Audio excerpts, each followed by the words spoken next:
Hola a todos y bienvenidos a este auditorio virtual de Fundación Telefónica, donde hoy podremos asistir a la conversación entre dos de los divulgadores científicos más reconocidos de este país, Débora García Bello y Eduardo Sánchez Cabezón, con motivo del último libro que ha publicado Débora, que se llama No tocar, y acaba de publicarse de la mano de la editorial Paidós.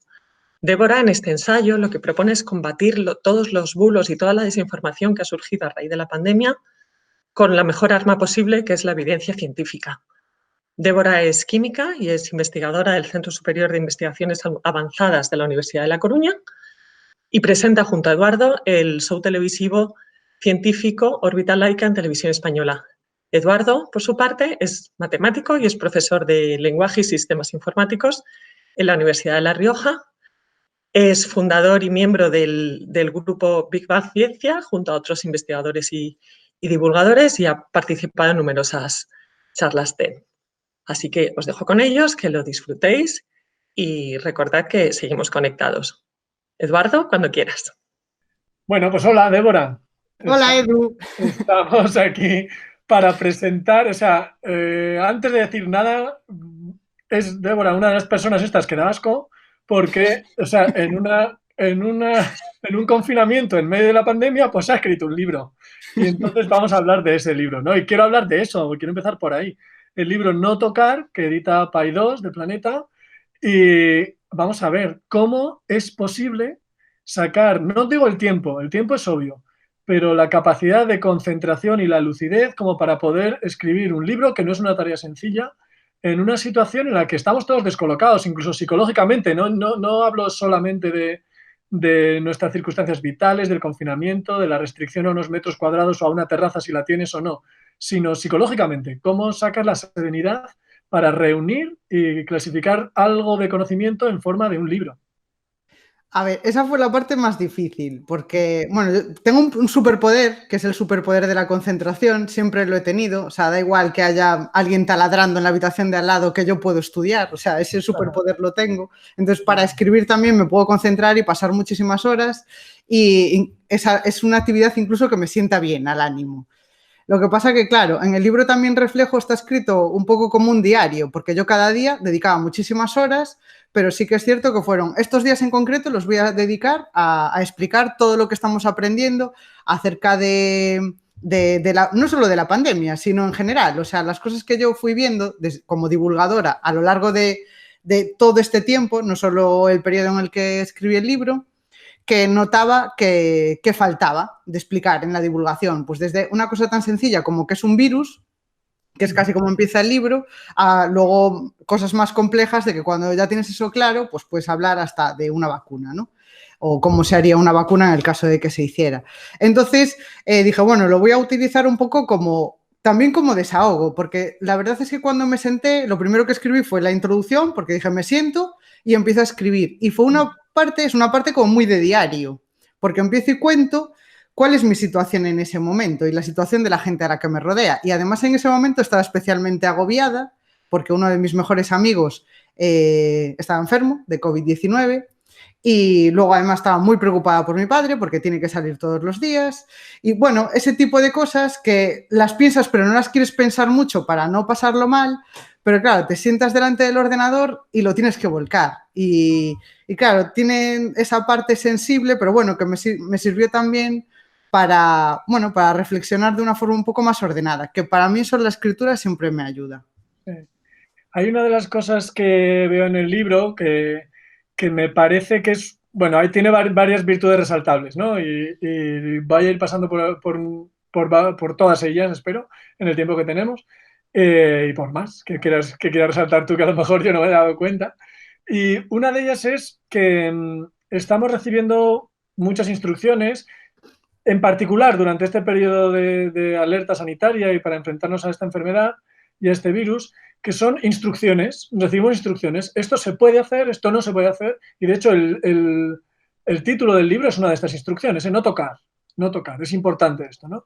Y entonces me parece, y corrígeme si me equivoco, que una de las lecturas del libro es un ¿por qué hacemos las cosas o por qué no hacemos las cosas?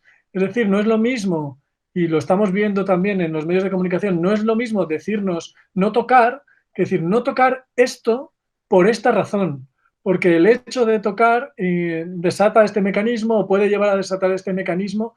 ¿Cuáles dirías tú que son, en este sentido, las claves del libro, ¿no? En el sentido de dar explicaciones a instrucciones que recibimos que uno se puede fiar, que son para nuestro bien y que siempre tenemos la confianza puesta en los expertos, aunque esto es algo que luego tocaremos también, esta carencia a veces de confianza en los expertos. Pero si algo tenemos los científicos, las científicas, es que cuando un científico te dice algo, es capaz de decirte por qué te lo dice. ¿Es esta un poco la perspectiva que querías dar detrás de este título, no tocar? Sí, o sea, totalmente, porque además, claro, como divulgadores científicos, yo creo que nuestra tarea es tratar de explicar los porqués de todas esas indicaciones que nos dan, cada uno dentro de nuestra parcela de conocimiento. Es decir, pues yo dentro de la química, la bioquímica, puedo explicar o puedo intentar entender por qué nos dan ciertas indicaciones. Y creo que cuando entendemos por qué, también pues acatamos mejor esas recomendaciones, también somos conscientes de que esas recomendaciones pueden cambiar porque la situación va cambiando y entonces nos adaptamos a esos cambios en las directrices con más naturalidad. Y entonces creo que la tarea de la divulgación en una situación como esta es esa, explicar por qué nos piden ese tipo de cosas. Y una cosa tan básica como no tocar, vale, ¿y qué cosas puedo tocar o por qué no? Y hay un montón de dudas con respecto a eso, que luego ya hablaremos de ellas, ¿no? De, vale, ¿por qué me tengo que lavar las manos con agua y jabón y eso funciona? Pero luego el suelo lo tengo que limpiar con lejía y no, este tipo de cosas, ¿no? Entonces genera muchísimas dudas porque, claro, no sabes por qué eso es así. Y en realidad, desde el punto de vista científico, todas esas indicaciones, o la gran mayoría, tienen una explicación. Y cuando la das, dices, ostras, pues entonces tiene sentido esto que estoy haciendo. Entonces lo haces con, pues eso, con más confianza de que estás haciendo algo que sí que funciona y sí que valdrá para por lo menos paliar un poco la situación. Sí, yo creo, además me parece que hay muchas cosas, me pasa a mí en matemáticas y bueno, en cualquier ámbito científico, hay cosas que realmente no son fáciles de explicar, hay cosas que no todo el mundo está preparado para entender. Pero por eso me parece tan importante que las cosas que sí podemos explicar de una forma sencilla y que casi todos podemos entender, las expliquemos y hagamos ese esfuerzo, aunque nos parezca a veces obvio, porque ese esfuerzo de tratar de explicar lo sencillo o lo que nos parece evidente no solamente genera el beneficio de la explicación, sino genera el beneficio del vínculo con el experto, el vínculo de la confianza.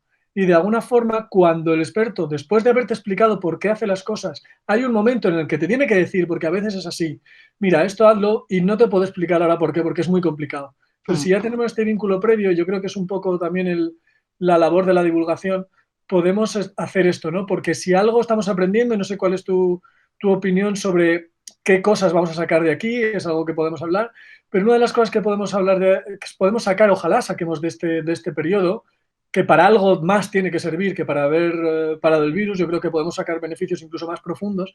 Una es esta reivindicación o esta reactualización de la confianza en los expertos, que es algo que se estaba perdiendo y que se estaba perdiendo y que es peligroso perderla, ¿no?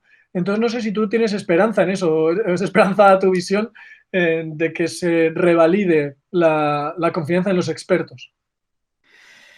Sí, bueno, sí, tengo confianza, pero más que confianza tengo fe. O sea, quiero creer en que eso vaya a suceder, pero no lo tengo tan claro. De hecho, tengo una impresión, bueno, es una cosa que nos pasa a veces, que leemos entrevistas a expertos, por ejemplo, extranjeros, ¿no? De la universidad de no sé qué, y le damos más credibilidad a veces que a expertos que tenemos más cerca, cuando a lo mejor van a decir exactamente lo mismo, ¿no? Pero bueno, o sea, bueno, ahí ya podríamos hablar, sería una conversación aparte, pero sí que creo que eso, cuando tú explicas una cosa y la gente percibe toda la ciencia que hay detrás de una indicación tan básica como no te toques la cara, por ejemplo, pues claro, no es una recomendación aleatoria.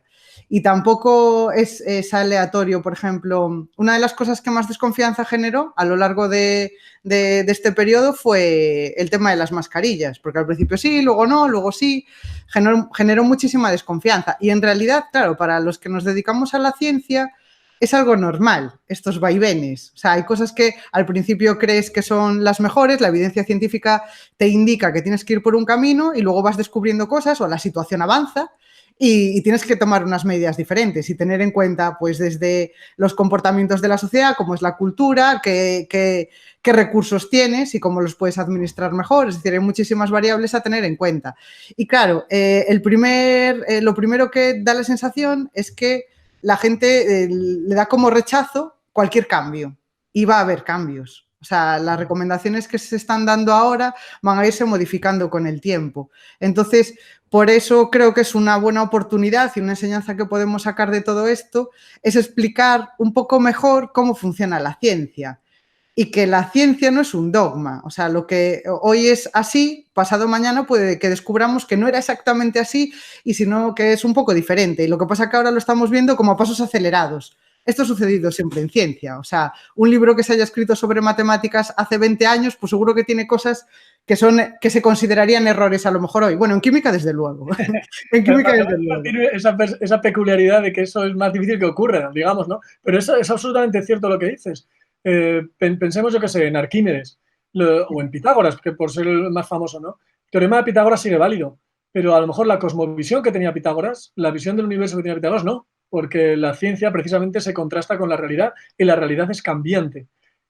Ocurre, y yo creo que es uno de los temas clave, y para ti lo es, porque lo apuntas al principio del libro, uno de los temas claves es ese cambio, ¿no? Esa adaptación del discurso científico, incluso de las recomendaciones, a veces, a las circunstancias y al conocimiento que tenemos de las cosas. Y como ese conocimiento y esas circunstancias cambian, pues nuestras recomendaciones cambian, ¿no? Y ocurre a veces que la inseguridad nos produce, la inseguridad en un momento aquí así de zozobra que estamos viviendo, nos exige o nos demanda que tengamos seguridad. Es que entonces nos aferramos más a cosas fijas que a cosas que son volubles, ¿no? Que son cambiantes más que volubles, porque no son volubles. Y yo creo que, no sé hasta qué punto tú crees que es necesario que también insistamos, tú lo estás haciendo en el libro y se está haciendo desde muchos ámbitos, que insistamos en que precisamente es la adaptación lo que nos da más certeza, que la opinión fija, inamovible al decurso de los hechos, es un error en sí mismo, científicamente es un error. Sí, es que, bueno, para mí es una de las grandes virtudes de la ciencia, que la ciencia se autocorrige. Muchas veces se habla de que, bueno, la ciencia al final es un compendio de errores y aciertos. A mí me gusta describirla como una acumulación de aciertos constante. Lo que pasa es que un acierto acaba aplastando el anterior y es más acierto que el anterior, pero siempre es una acumulación de aciertos o vamos ampliando ese horizonte, ¿no? Y entonces al ampliarlo, pues vamos corrigiendo todo el anterior. Eso es una gran virtud.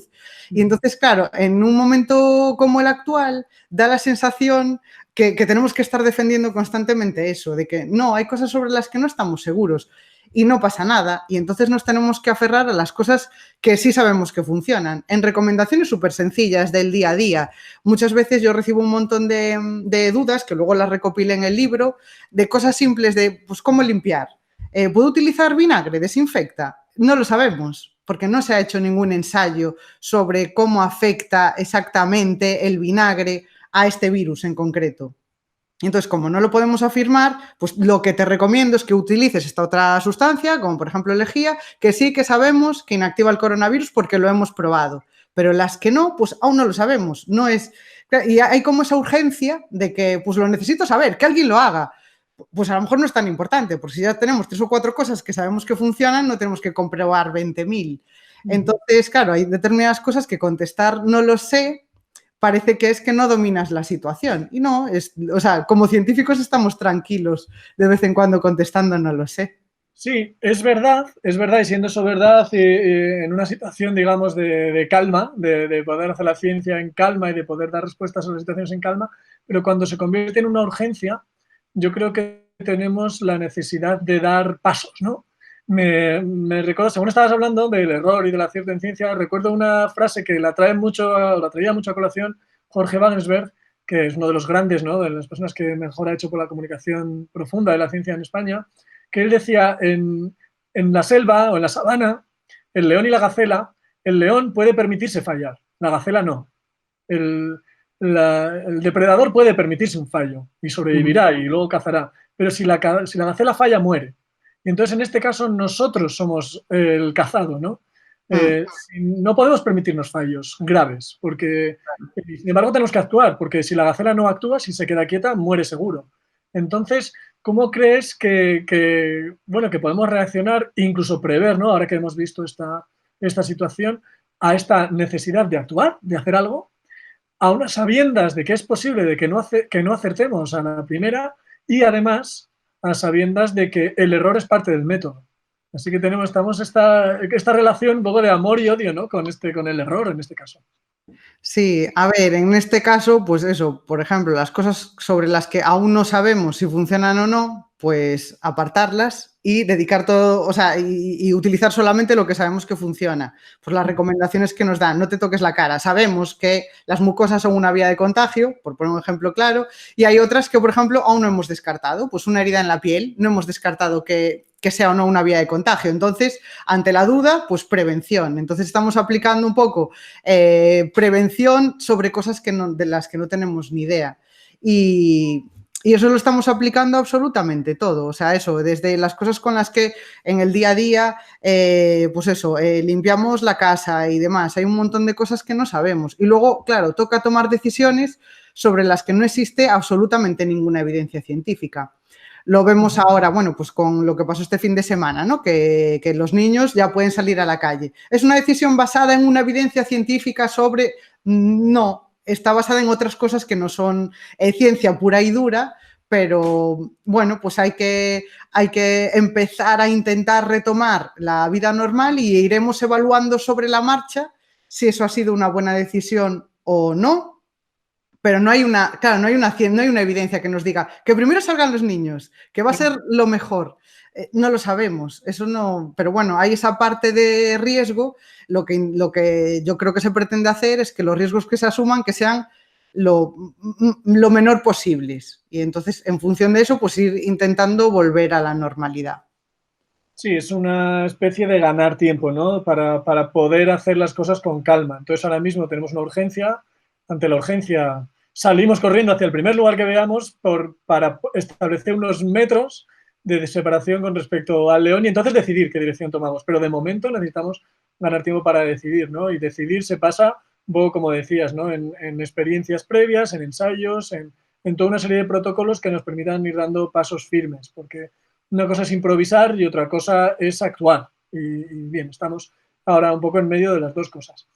No sé si pedirte que te mojes en cosas de las que se han hecho, ¿no? Y vamos a empezar con la comunicación. ¿Qué te parece la comunicación que se hace por parte de las autoridades?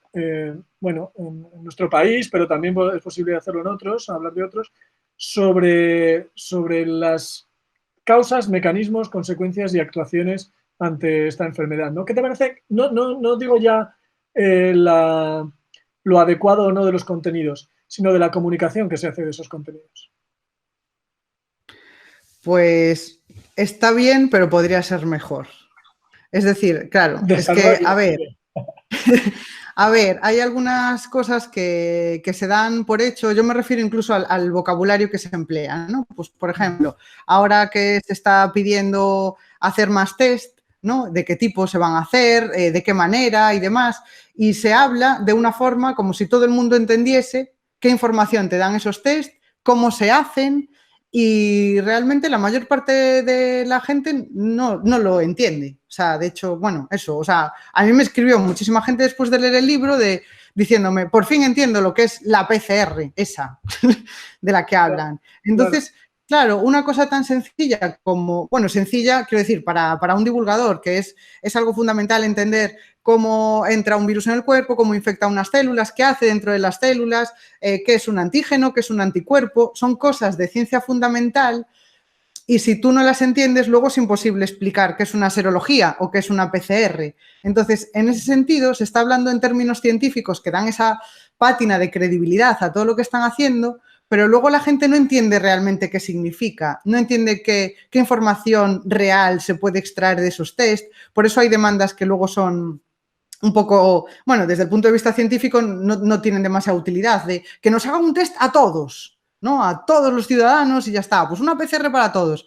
Ya, pero es que eso no es sensato. O sea, es más importante diseñar una buena estrategia de toma de muestra que hacer test a todos a lo loco, porque perderíamos muchísimo tiempo y no extraeríamos una información de calidad de eso. Entonces, por eso creo que una cosa más divulgativa, por ejemplo, pues eso, me acuerdo cuando hicieron un programa en televisión explicando más para los niños, pues temas que tenían que ver con, pues, ¿por qué tienes que usar así una mascarilla? Pues que una cosa que dices tú, ¿y por qué una cosa tan divulgativa no se hace para todos?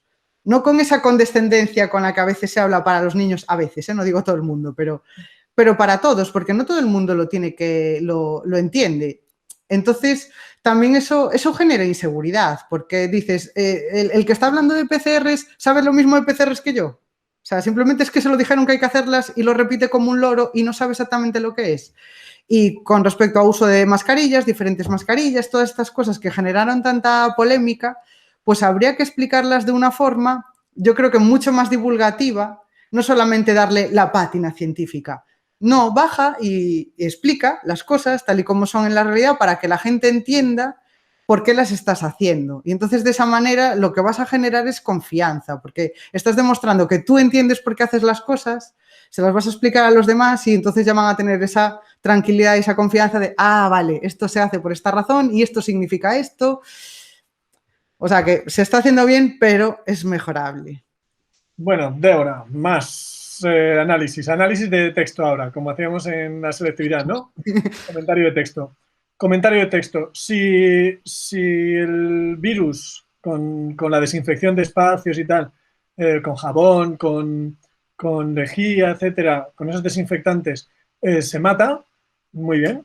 Inyectemos desinfectante a la gente o bebamos desinfectante. Esto dicho por el presidente del país más poderoso del mundo en una rueda de prensa en directo. Análisis de texto. Inaudito. O sea, a ver, es que ese tipo de preguntas también me llegaron a mí directamente. Es decir, ahora nos parece descabellado que alguien llegue a presidente de gobierno teniendo tan poca cultura, ¿no? Pero en realidad es representativo del nivel cultural de mucha gente. No digo la mayoría, pero sí que bastante gente. Y al final es eso, es no tener conocimientos en ciencia básica, entonces aplicas esa lógica que es descabellada, porque dices, a ver, si puede matar una sustancia un virus, pues me tomo esa sustancia y lo mata también. Claro, es que un virus, cuando está fuera del cuerpo, es una partícula que es inerte, además no hace nada, o sea, no es como las bacterias, que sí que crean colonias y son seres vivos con todas las de la ley, pero un virus no. O sea, un virus es una partícula inerte, una especie de cápsula de proteínas y dentro tiene material genético que no hace nada. Está esperando a ver si tiene suerte y entra en un momento dado en un organismo que pueda colonizar. Y entonces, una vez está dentro de una célula, es cuando empieza toda esa maquinaria de que pone en realidad a la célula a trabajar para él, como una fábrica de, bueno, pues tú me reproduces, tú me haces la ficción de que soy un ser vivo, pero en realidad está poniendo células a trabajar para él. Eso es eso es una infección, eso no tiene nada que ver con la naturaleza química o cómo es ese virus y que lo destruyes fuera del cuerpo como destruirías cualquier partícula inerte, como puedes destruir grasa en un plato. Pero dentro del cuerpo ya está haciendo una infección, ya no tiene nada que ver. Es que es la misma tontería, y voy a usar esa palabra, es la misma tontería que decir, pues bebo quitagrasas y entonces adelgazo. Claro, porque como disuelve la grasa, no, la cosa funciona de diferente manera cuando ya entra dentro de un circuito bioquímico y metabólico, no tiene nada que ver. Pero claro, eso es entender cosas que son fundamentales de la biología y de la química, que todo el mundo debería conocer. O sea, en eso consiste tener cultura, en conocer al menos esos conceptos fundamentales. Sí, a mí me parece que dentro de un tiempo, cuando volvamos a esta nueva normalidad que vamos a tener o a esta normalidad relativa y hagamos recopilación de enseñanzas y de momentos que ha dejado este periodo, este va a ser uno. El de esta declaración de Trump, yo creo que va a ser uno y que nos enseña, y es por la otra cosa que te quiero preguntar en este examen de comentario de texto, por la relación entre política y ciencia, entre políticos y científicos. Porque es verdad que con todos los defectos que señalabas antes y otros posiblemente que tenga, la comunicación de las autoridades en España y en Europa en general ha ido muy de la mano del consejo de los expertos, al menos en lo formal e incluso también en las puestas en escena, ¿no? Y sin embargo, la puesta en escena también de una persona que, como dices, no tiene la cultura suficiente como para saber cómo funciona un virus y un desinfectante, y sin embargo hay un error, a mi entender, más incluso de fondo, que es cuál es el papel de un político y de un científico ante una situación en la que son los hechos los que mandan, son los hechos a los que atendemos con ciencia, no con opinión, y no con pruebas, con intentos, ¿no? Con intentos un poco a lo locos. Entonces me parece que es una buena escenificación de cuál no debería ser la relación entre ciencia y política, o entre políticos y expertos, y no sé si opinas que esa relación va a mejorar después de este periodo en nuestro país y en otros países de nuestro entorno. Tengo la esperanza de que mejore esa relación, porque, claro, una de las cosas, uno de los aprendizajes que podemos extraer de aquí, que es algo muy positivo para la ciencia, es que la ciencia tiene muy buena imagen. Es decir, después no se invierte tanto en ciencia como se debería y nos quejamos de este tipo de cosas, y menos mal que se ha hecho ciencia básica, porque si no, no sé dónde estaríamos en este momento enfrentándonos a esta situación. O sea, gracias a la ciencia básica podemos tratar de combatir esto. Sin ciencia básica no haríamos nada. Pero sí que es verdad que yo creo que una de las cosas que le ha quedado claro a todo el mundo es que si tú tienes a voces expertas que te acompañan, porque como político a lo mejor tu carrera o tu formación es otra totalmente diferente, pero si te acompañas por un científico que es experto, ya te da credibilidad. O sea, por un lado, das una imagen de humildad de cada uno que se dedique a su parcela de conocimiento y que haga todo lo que pueda, y de eso, de humildad de que, bueno, si sobre un tema yo no tengo conocimientos suficientes, pues me tengo que apoyar en gente que sabe más que yo, que eso nos da una lección a todos. Y eso, la imagen que están dando constantemente pero bueno, en nuestro país y en todos en general, apoyándose en científicos, es como una forma de darse ellos mismos credibilidad. No, es que tengo un comité de expertos, que es el que ha decidido este tipo de cosas. Y el comité de expertos, todo el mundo piensa en científicos. Entonces, esa relación debería ser un poco más natural, ¿no? O sea, no solamente, no tiene que llegar una pandemia para que esa relación sea tan estrecha y que aparezcan científicos al lado de políticos todos los días. O sea, creo que es una cosa que debería normalizarse, porque las decisiones de ciencia las debería tomar un científico, igual que alguien de una decisión de economía la debería tomar alguien que sepa de economía. Pues así con respecto a todo.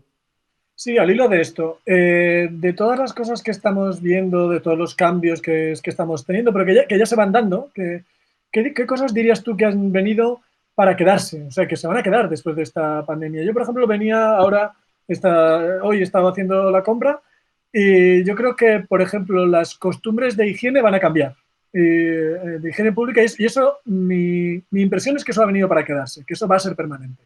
¿Qué otras cosas dirías tú que han venido para quedarse? Hablabas ahora de la relación entre políticos y científicos. ¿Qué dirías que hemos aprendido ya de forma permanente y que no va a ser fácil que volvamos a desechar?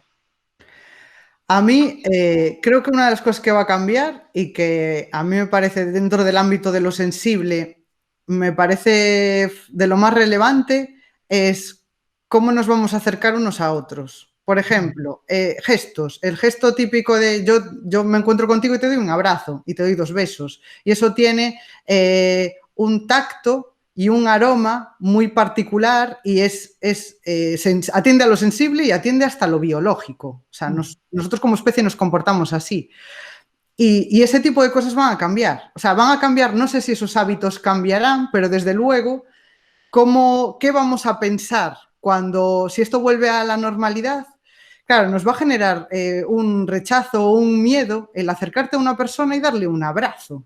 O sea, a mí esas son las cosas que realmente me alteran, porque atienden a lo cotidiano y a lo sensible.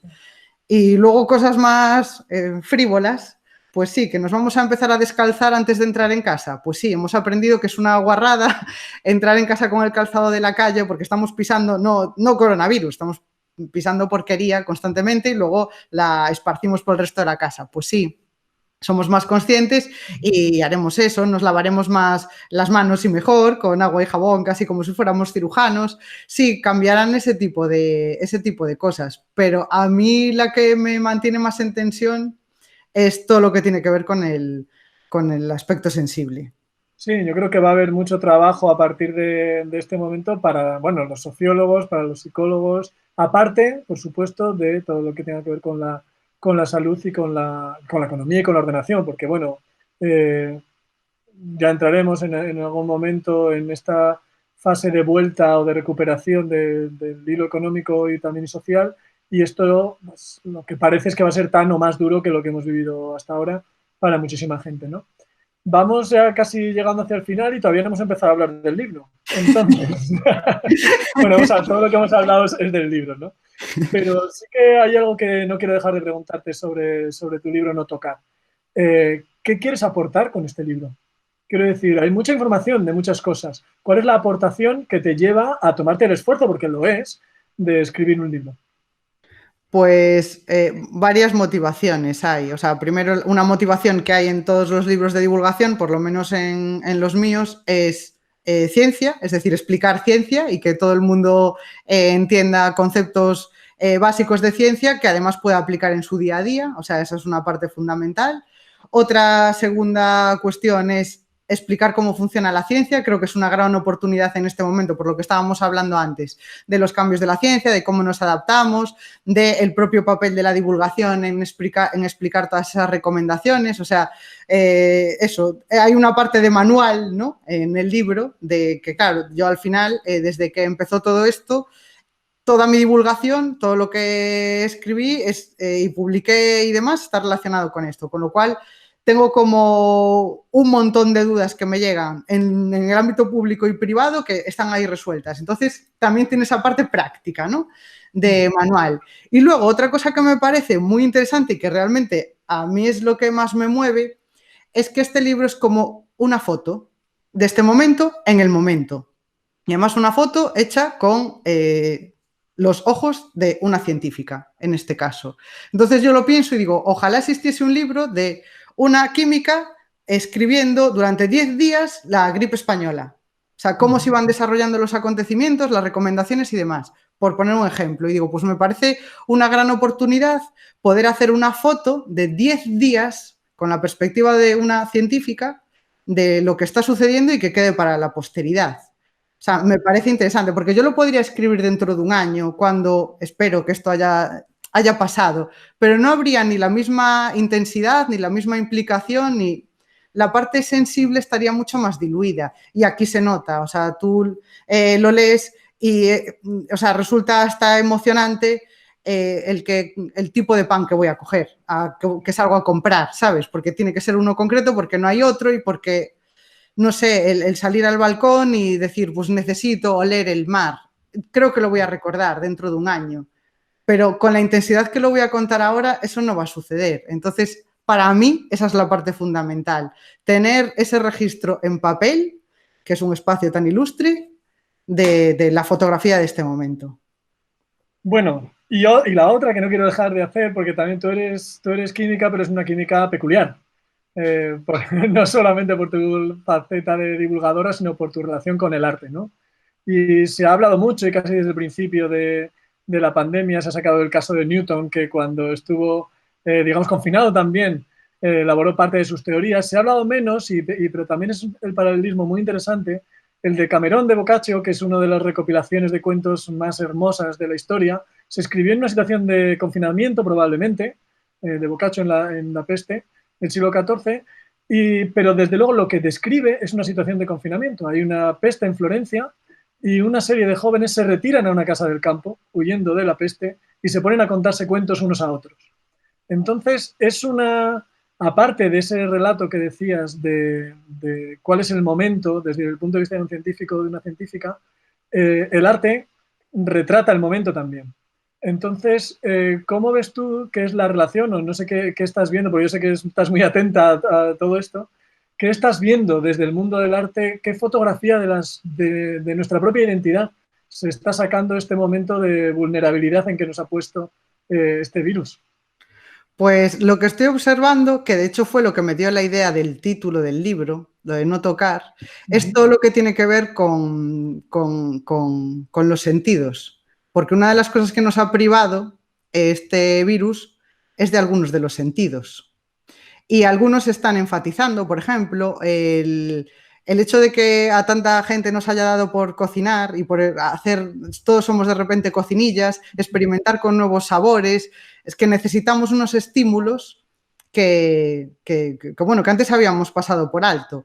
Estábamos inmersos en una cultura, en una sociedad que el sentido más importante, el sentido capital, es el de la vista, y ahora lo hemos reducido a pantallas. Sí, a la pantalla o a la ventana, que no deja de ser una pantalla hacia el exterior. Entonces, tenemos la vista tan reducida y tenemos que potenciar otros sentidos. Por ejemplo, eso, el sentido de el tacto. Para mí es un ejercicio, de hecho, mucha gente al principio de la pandemia que se dedica al arte o a la arquitectura, empezó a compartir rinconcitos de su casa o a describir el tacto de partes de la casa. Claro, esa es una parte que me parece súper interesante, porque al final eso, cómo decoras tu casa o todas las cosas que están en tu casa, en realidad, pues eso, las casas es una cosa que además digo al principio del libro, hay un arquitecto que me fascina, Santiago de Molina, que habla de eso, de las casas como refugios, y gracias a esta pandemia han recuperado esa definición, ¿no? de hogar como ámbito hospitalario y de auxilio. Entonces, claro, ahora todos sentimos que cuando estamos dentro de casa estamos seguros y además tenemos la oportunidad, el tiempo y la sensibilidad a flor de piel como para recorrerla con unos ojos diferentes. Seguramente que ahora muchos de nosotros nos hemos dado cuenta de que hay cosas que están mal en nuestras casas, que tenemos pues una mesa demasiado grande que no te deja pasar y antes no te habías ni dado cuenta por el trajín del día a día. Entonces, de repente somos conscientes de tactos, de dimensiones, de sonidos. Mucha gente habla de los sonidos. O sea, para mí el mapa sonoro de mi ciudad, el paisaje sonoro de mi ciudad es súper característico, es de las cosas que más amo. El abrir la ventana y para mí mi ciudad, incluso mi barrio, tiene un sonido característico con las campanas que suenan, con las gaviotas que no suenan exactamente igual que las del barrio en el que vivía antes porque tiene una orientación diferente hacia el mar. Entonces, ese tipo de cosas de repente somos conscientes y la gente habla de ellas. Y claro, y el arte lo recoge. Aplaudir a las 8 de la tarde al vacío es una performance. Claro, y lo hacemos todos y dices, y la gente no entiende el arte contemporáneo. Eso es arte contemporáneo. Quedar a las 8 a aplaudir al vacío. Entonces, claro, desde el punto de vista artístico, claro, yo hago unas lecturas también muy profundas. Además, sobre esto, claro, hablo con mis amigos, con los que sigo quedando los jueves, aunque ahora a través a través de una pantalla. Y claro, mis amigos la mayoría es un círculo de las artes, o sea, son artistas, son arquitectos, y entonces tengo casi más conversaciones de este tipo que sobre ciencia. Bueno, luego las dudas de ciencia sí que me las preguntan a mí, ¿no? Yo soy el oráculo científico. Pero claro, siento todo esto que a lo mejor yo lo puedo solo percibir. Con ellos profundizo sobre ello. Y además, eso, estoy leyendo incluso proyectos de artistas que de repente van sobre el hogar o sobre el sentido del tacto. Y entonces, claro, me parece fascinante y me parece lógico también que suceda. Bueno, pues yo creo que ya casi vamos a terminar.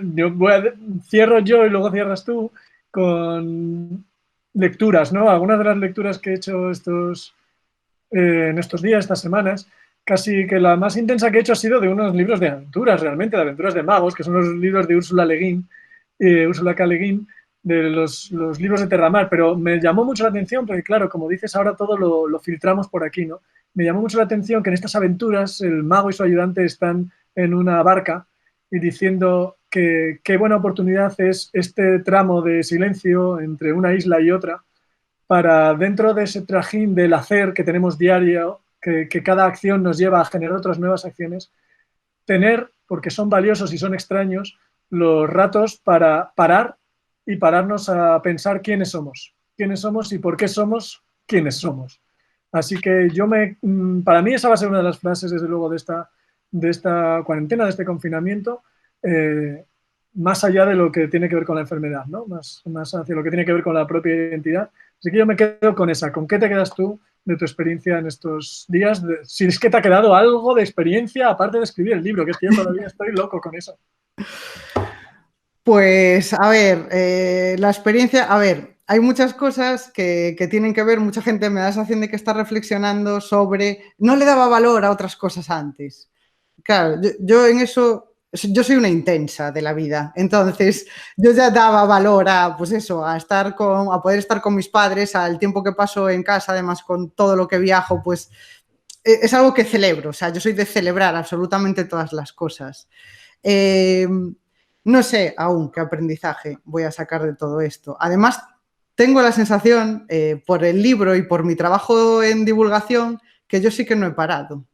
O sea, a lo mejor es el momento en el que me toca reflexionar sobre esto, porque yo en todo este tiempo creía que iba a parar. De hecho, cuando se cortó todo y nos tuvimos que quedar en casa, dije, ¿y ahora qué hago? ¿No? Porque claro, estábamos en una vorágine de todo es trabajo, trabajo, trabajo. Yo por lo menos estos meses, los primeros meses del año son muy intensos de trabajo y es un no parar y un viajar y un ir casi apagando fuegos a veces. Y claro, llegó esto y pensé que casi, bueno, voy a tener tiempo, que nunca lo tengo. Y no. Y me puse a hacer un libro. O sea, nunca tengo tiempo. Entonces creo que la reflexión que saque de todo esto vendrá después y probablemente tenga que ver con qué significa para mí parar, porque no puedo parar, es decir, no puedo parar de pensar. Para mí escribir es una forma de desconectar, pero qué parte es ocio y qué parte es trabajo, que es algo que llevo preguntándome años, desde la ciencia, desde el arte y desde la filosofía, desde todo, ¿no? Hacer esa diferenciación entre qué es ocio y qué es trabajo. Y me da la sensación de que todo este tiempo libre, se supone que libre, que iba a tener, porque ya hay un montón de cosas que a nivel laboral no voy a hacer, lo he vuelto a transformar en trabajo. Entonces, yo creo que mi reflexión va a ir por ahí. Pues me parece una muy buena forma de parar ahora aquí esta presentación. Muchísimas gracias, Débora, y nos vamos a ver cuando retomemos las grabaciones de Orbita Laica. Así que allí Pronto, por favor. Nos daremos un abrazo como tiene que ser. Muchísimas gracias, Débora. Muchas gracias, Edu.